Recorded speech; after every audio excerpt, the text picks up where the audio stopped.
Jei ieškosime Lietuvos operatorių šaknų, steptelsime ties Stasio Vainalavičiaus pavardę. Jis įamžinęs prezidento Antano Smetonos svarbius susitikimus. Vainalavičius vienintelis operatorius, kuris iš arti matė Lituanikos tragediją. Šių dienų operatoriai kuria kitokį, bet taip pat išliekamą vertę turintį meną. Džiugu labai, kad yra žmonių, kurios gal geriau žino kino industriją ir jie buvo nominuoti, bet lygiai taip pat yra naujų vardų arba žmonių netgi, kuriuos mes jau senokai žinome kino industrijoje, bet galbūt ar jie neturėjo savo filmo, kuriame galėtų atsiskleisti. Tai šiais metais toks net yra ne vienas filmas, tai man labai džiugu dėl kolegų, kad pagaliau tarsi gavo galimybę nufilmuoti įspūdingą filmą. Filmo Kinų jūra komandoje buvo nemažai profesionalų iš užsienio. Prie kameros atsistojo ne vieną savo šalies apdovanojimą pelnęs lenkų operatorius Bartošas Šviniarskis. Kino kūrėjas atsakingai popierinį scenarijų perkėlė į vaizdą.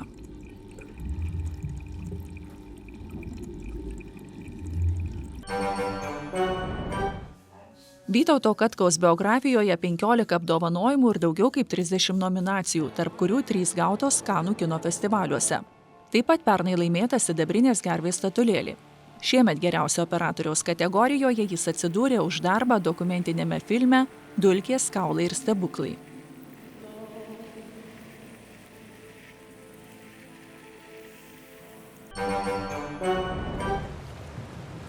Audrius Budrys filme Siena gaudė vaizdus ir virš vandens, ir po vandeniu. Antrą sidabrinės gervės nominaciją pelnęs operatorius turi patirties ne tik lietuvių filmavimo aikštelėse. Jis buvo prisijungęs prie tokių serialų kaip Černobylis, Stranger Things ir kitų.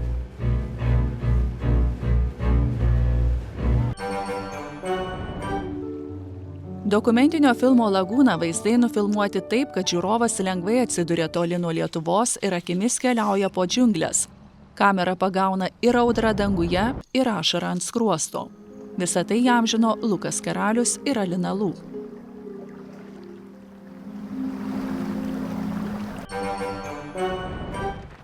Bėgti ant ledo, gaudyti slogios buities detalės, fiksuoti iškalbingas veido išraiškas – tai dalis uždavinių, kurie teko filmo Danka operatoriui Zbignevui Bartoševičiui.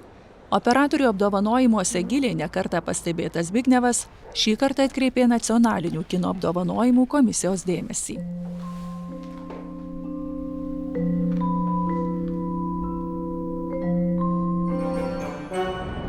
Tu turi būti tas toksai geriausias draugas režisieriaus filmavimo metu ir pasiruošimo metu.